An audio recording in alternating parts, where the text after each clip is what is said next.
नमस्कार साथियों, स्वागत है आप सभी का एक बार फिर से आपके अपने YouTube channel Hindi with R K member. साथियों, जैसा कि आप सभी को पता है, बिहार स्पेशल टीचर वैकेंसी के ऑनलाइन आवेदन शुरू हो चुके हैं और मुझे उम्मीद है कि आप सभी ने अभी तक अपने फॉर्म भी फिल कर दिए होंगे। यदि अभी भी कुछ लोग ऐसे हैं जिन्होंने अभी तक अपना फॉर्म नहीं भरा है, तो सबसे पहले वो जाकर अपना फॉर्म प्रोसेस कंप्लीट कर लें, क्योंकि दोस्तों अब हमारे पास ज़्यादा वक्त नहीं बचा है। 28 जुलाई लास्ट डेट है, उसके पहले सर्वर प्रॉब्लम भी हो सकता है। तो सबसे पहले आप अपना फॉर्म ज़रूर से ज़रूर भर लें।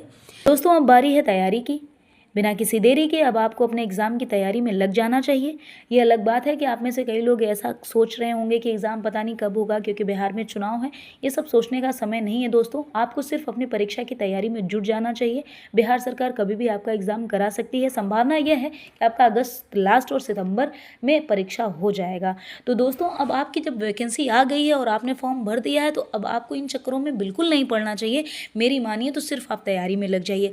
अब आपका सबसे महत्वपूर्ण क्वेश्चन ये होना चाहिए कि तैयारी करें कैसे, क्योंकि आपने सिलेबस पढ़ा होगा। यदि आपने सिलेबस नहीं पढ़ा है तो सिलेबस वाला वीडियो हमारे चैनल पर अपलोड है, आप सबसे पहले हमारे चैनल पर जाकर उस वीडियो को भी ज़रूर देख लें। अब दोस्तों आइए मैं आपको बताती हूँ इस वीडियो के बारे में। दोस्तों, ये वीडियो आपके लिए, पीआरटी के लिए और जूनियर के लिए भी बहुत महत्वपूर्ण होने वाली है। दोस्तों, इसमें हम जीके जीएस का जो सिलेबस है 120 प्रश्नों का, उसको कंप्लीट करने वाले हैं। तो आप इस चैनल पर भरोसा कर सकते हैं, हमारे चैनल को सब्सक्राइब कर लीजिए। तो दोस्तों, ये वीडियो जीएस फाउंडेशन सीरीज़ के अंतर्गत ही आएगा। तो सबसे पहले हम आज के इस वीडियो में देखेंगे भारत और बिहार का भूगोल एक परिचय के रूप में, क्योंकि दोस्तों जब हम कभी भी किसी जगह का इतिहास जानने की कोशिश करें तो सबसे पहले उस जगह को जान लेना चाहिए। इसीलिए मैंने यहाँ पर एक ऐसा स्ट्रेटजी बनाया है तैयारी करने का। सबसे पहले ये वीडियो ही आपका क्वेश्चन आंसर पैटर्न पे होने वाला है, ताकि आप जो है डेटा और फैक्ट्स याद कर पाएँ, क्योंकि जब हम परीक्षा देकर आते हैं तो अक्सर अपने सही आंसर भूल जाते हैं, लेकिन जो गलत आंसर होते हैं, जो प्रश्न हमसे गलत हो जाते हैं, वो हमें हमेशा के लिए याद होते हैं। तो यहाँ पर मैंने क्वेश्चन आंसर पैटर्न का इस्तेमाल किया है। तो आप इस वीडियो से बहुत लाभ उठा सकते हैं यदि आप इस वीडियो को पूरा देखेंगे, वीडियो को बगैर स्किप किए। चलिए शुरू करते हैं। तो साथियों, इस स्लाइड में हम जानेंगे भारत और बिहार का क्षेत्रफल और स्थिति।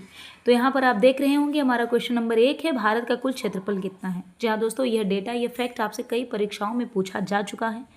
जब आप देखेंगे तो यह आपको नॉर्मल सा फैक्ट लग रहा होगा, लेकिन यकीन जानिए यह प्रश्न आपको कई परीक्षाओं में मिलेगा। तो भारत का कुल क्षेत्रफल कितना है, याद रखिएगा दोस्तों, 32,87,00,000 वर्ग किलोमीटर। जी हाँ, 32,87,00,000 वर्ग किलोमीटर यह भारत का क्षेत्रफल है। साथ ही मैंने यहाँ पर पैरेलल तैयारी करवाने की कोशिश की है। तो जब आप भारत का क्षेत्रफल पढ़ रहे हैं तो वहीं पर आप बिहार का क्षेत्रफल जान लीजिए कि बिहार का कुल क्षेत्रफल दोस्तों है 94,163 वर्ग किलोमीटर, 94,163 वर्ग किलोमीटर। ठीक है दोस्तों, आइए देखते हैं अगली स्लाइड की ओर। तो भारत किन अक्षांशों और देशांतरों के बीच फैला है। हाल ही फिलहाल में जो बिहार स्टेट का एग्ज़ाम हुआ है दोस्तों, टीआरई 1, 2, 3 सब में अक्षांश देशांतरों से प्रश्न पूछे गए हैं। तो आप जान लीजिए ये बहुत महत्वपूर्ण वीडियो है। यदि आप सोच रहे हैं तो बहुत कम पढ़ाया जा रहा है, ऐसा कुछ नहीं है। यहाँ पर मैंने क्वेश्चन आंसर का बार बार मैं आपको बताती जा रही हूँ, पैटर्न इस्तेमाल किया ताकि आपको डेटा याद रहे। यदि आपको डिटेल में चाहिए तो आप कमेंट में बताइएगा, हम अगली वीडियो डिटेल में ही ले आएंगे। ठीक है, तो भारत किन अक्षांशों और देशांतरों के बीच फैला है, तो आप यहाँ पर देख रहे होंगे आंसर है हमारा 8 डिग्री 4 मिनट से 37 डिग्री 6 मिनट उत्तरी अक्षांश, वहीं पर 68 डिग्री 7 मिनट से 97 डिग्री 25 मिनट पूर्वी देशांतर। अब आप सोच रहे होंगे ये उत्तरी अक्षांश क्या है और पूर्वी देशांतर क्या है। तो दोस्तों यहाँ पर आप मान लीजिए यह आपका धरती का गोला है। ठीक है, आपको पता है हमारी धरती गोल है, तो ये हमारी एक धरती है। अब इस पे कुछ लाइनें, कुछ रेखाएं खींची गई हैं। यह रेखाएं दोस्तों काल्पनिक है, वास्तविक रूप में कोई जाकर वहां पर कोई रेखा नहीं खींचा गया है, लेकिन ऐसा वैज्ञानिक काल्पनिक रेखाएं मान लिए हैं उतनी जगह पर, ताकि वहां का समय और काल निर्धारण किया जा सके और दूरी पता की जाए। ठीक है, तो यहाँ पर जो लंबवत रेखाएं हैं दोस्तों, ये आपकी देशांतर रेखाएं हैं, जबकि जो आपकी बेड़ी रेखाएं हैं ये आपकी अक्षांश रेखाएं हैं। अब ऐसे में मैं थोड़ा सा क्लीन करके आपको एक फैक्ट बताने जा रही हूँ। तो साथियों, यह आपकी धरती है। ठीक है, अब इसमें एक अक्षांश रेखा बीचों बीच ऐसे धरती को 2 बराबर भागों में काटती है। थोड़ा सा ऊपर नीचे हो गया, आप इसको बराबर मानिए। ठीक है, तो एक ऐसी अक्षांश रेखा है जो धरती को 2 बराबर भागों में काटती है। यह 0 डिग्री देशांतर रेखा मानी जाती है दोस्तों। ठीक है, इसको विषुवत रेखा या भूमध्य रेखा भी कहते हैं। क्या कहते हैं? भूमध्य रेखा कहते हैं। भूमध्य रेखा इसीलिए कहा जाता है क्योंकि ये भू यानी धरती को मध्य से यानी बीचों बीच से काटती है। तो इससे क्या होता है, हमारी जो ये धरती का गोला है वो दो भागों में बराबर कट जा रहा है। तो जो ये अब आप यहाँ पर ये देखेंगे नॉर्थ साउथ आपको पता ही होना चाहिए। तो ये वाला हिस्सा नॉर्थ का है और ये हिस्सा क्या है आपका साउथ है।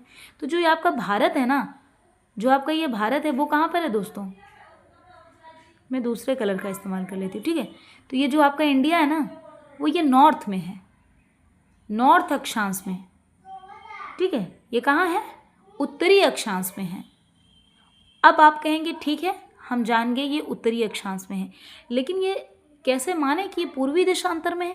अब देशांतर को भी आप काटो ना, अब आपकी ये देशांतर रेखा है, ये गोले को ऊपर से नीचे की ओर बराबर भागों में काट रही है। अब ये इसको भी आप 0 डिग्री मान लीजिए। इसको यामियोत्तर या मानक समय रेखा भी कहा जाता है, ठीक है।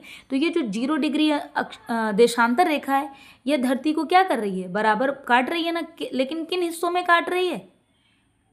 अब नॉर्थ साउथ हो गया तो यहाँ पर क्या बचा आपका? ईस्ट और वेस्ट बचा ना।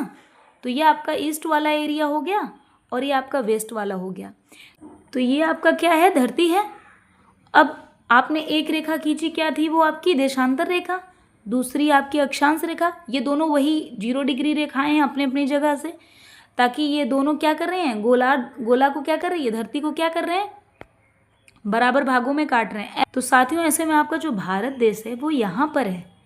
तो अब आप इसको क्या बोलेंगे? यदि हम इसको नॉर्थ बोल रहे हैं, यहाँ पर साउथ है और ये ईस्ट है और ये वेस्ट है, तो नॉर्थ ईस्ट में है ना हमारा इंडिया। कहाँ पर है? नॉर्थ ईस्ट में। अब नॉर्थ ईस्ट में जो एग्जैक्ट डेटा है वो क्या है?